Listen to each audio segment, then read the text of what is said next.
Assalaamu calaykum. 638 shirqool oo loo maleegay ayuu ka badbaaday. Waxa uu ahaa cadowga koowaad ee Mareykanka oo isu yaqaana awoodda kaliya ee adduunkan aanay cidina ka hor iman karin. Cadaawadiisaasna ma uu qarsan ee uu la badheeray. Dalkiisana muddo 49 sano ayuu ka talinayay. Waana Fidel Castro.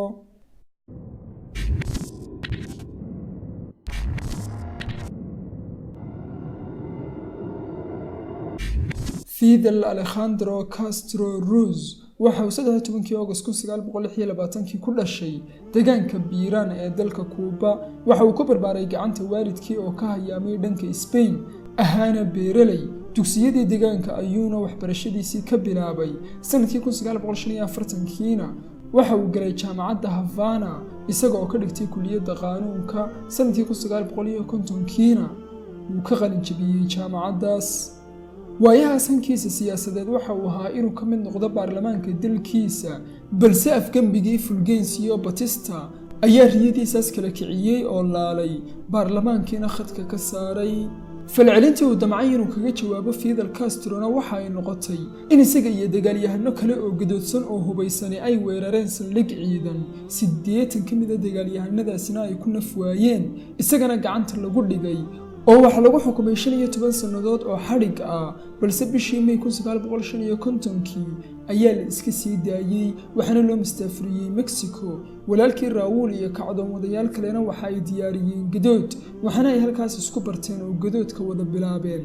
Che Guevara waxa ay Fidel Castro iyo gadoodayaashii la jiray kaga soo ambabaxeen dhanka Mexico oo ku soo gaadheen Cuba la shiraaca, waxaana markaas la socday 80 dagaalyahan. weerar aanay filanayn ayaana kaga yimid dhanka ciidankii Batista. way kala firdhadeen, si dib ayay isu urursadeen. dagaallo ku dhufo oo ka dhaqaaqa oo horumaysanna way bilaabeen. cadaadiskii iyo gadadgelintii ay dadka ku wadeen waxa ay sababtay inay dowladdii cadaadis xooggan ku saaraan ilaa ay madaxdii ka yaaceen caasimadii Havana. 1 January 1959 ciidankiisii oo uu hogaaminayo Che Guevara ayaana caasimadii soo galay. bishii Abriil 1961 waxaa afgembi fashilmay ku soo qaaday CIA-da Mareykanka, wuuna fashilmay afgembigaasi. markiibana waxa bilaabmay inuu burburo xiriirkii ka dhaxeeyay Mareykanka iyo Kuuba, kadib markii uu shirkadihii oo dhan u gacan geliyay dowladda. shirkadahaasna ay ku jireen kuwo Mareykan ahi. waxa markiiba uu Ruushku geeyay Kuuba gantaalo hadiiba uu dagaal dhaco. goobta ay gantaaladaasi yaallaana waxa ay xuduudda Mareykanka u jirtaa 90 mayl. qodobkaasina waxa uu argagax ku abuuray Mareykanka.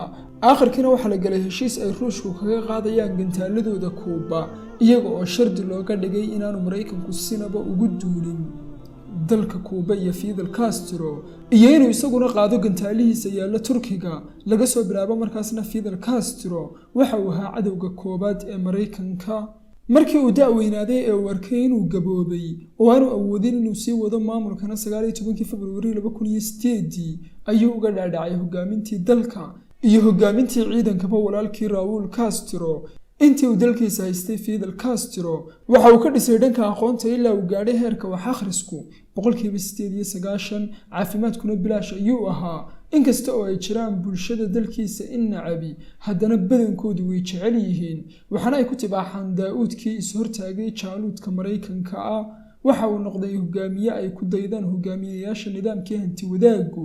sanadkii 1975 waxa uu ciidan 15,000 oo askari ah u diray dalka Angola oo gudoodkaas shuuciga lagu waday. sanadkii 1977 waxa uu ciidan xooggan u soo diray Xabashida oo dowladdii Soomaaliyeed ay farabaas ku haysay.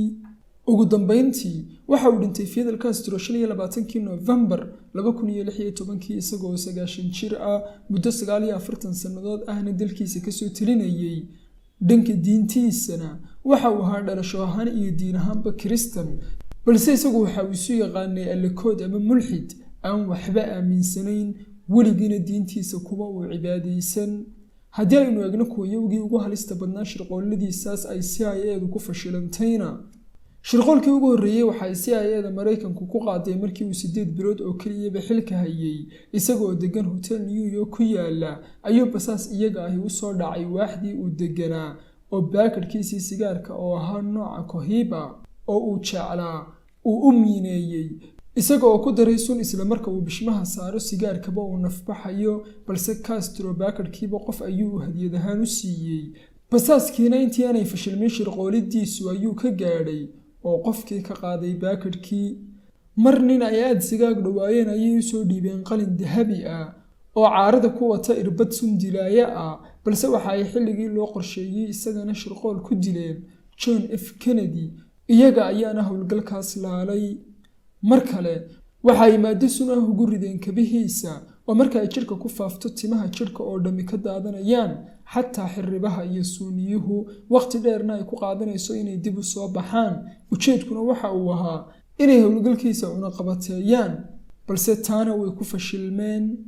Marna waxay sigaarkiisa ugu dareen maadada loo yaqaan BSAD ee marka uu qofku nuugo uu isku dhex yaacayo oo muuqaallo argagax leh u muuqanayaan. Ujeedkuna waxa uu ahaa inuu isku dhex daato. Xilligaas oo uu qabanayay shir saxaafadeed dawli ah, dadkiisana ay u muujiyaan inuu waalan yahay, balse agaasimihii goobta habeenayay ayaaba sigaarkii xaday oo qaatay. Sanadkii 2000 ayay isaga oo ka digay Panama oo booqanaya goobtii uu ka khudbadaynayay ay ku sii xidheen 90 kilogram oo walxo qarxa ah, balse ilaaladiisii gaarka ahayd ayaa timi oo ka tirtirtay meeshii qaraxii. Mar kale waxay CIA u kaashatay dilka Fidel Castro gabadh uu jeclaa oo la odhan jiray Marita Lawrence, waxaana ay u soo dhiibeen kiriin kaabsool ah oo ay cunsiiso markii ay ka baqday inay baaritaanka ciidamada Kuuba ee marka dalka la gelaya ay fashiliyaanna. Waxa ay keentay qorshe ay kiniinkii ku riday caagadeedii dhaashiga ee iyada gaarka u ahaa. Markii ay soo dhaaftay baaritaankiina waxa ay aragtay kiniinkii oo ku qasmay kiriimkii. Hore ayaa looga hayay geesigii Islaamka ahaa ee Cumar al-Mukhtaar garaacista aan dhabarka kaa jabini way ku xoojisaa Fidel Castro.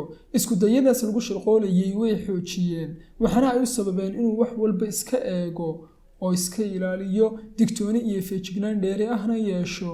Dhibaato ayayna ku ahayd dilaa kasta oo xariif ahi inuu gaadho oo dilo Castro. Odhaha Fidel Castro laga hayo waxaa ka mid ah: sida aad doontaanba ii xukuma, dan kama gelayo oo sooyaalka ayaa i beri yeelaya. Haddii ay ciyaaraha Olombikada ka mid ahaan lahayd in shirqoolka laga badbaadaa, waxaan ku guulaysan lahaa bilad.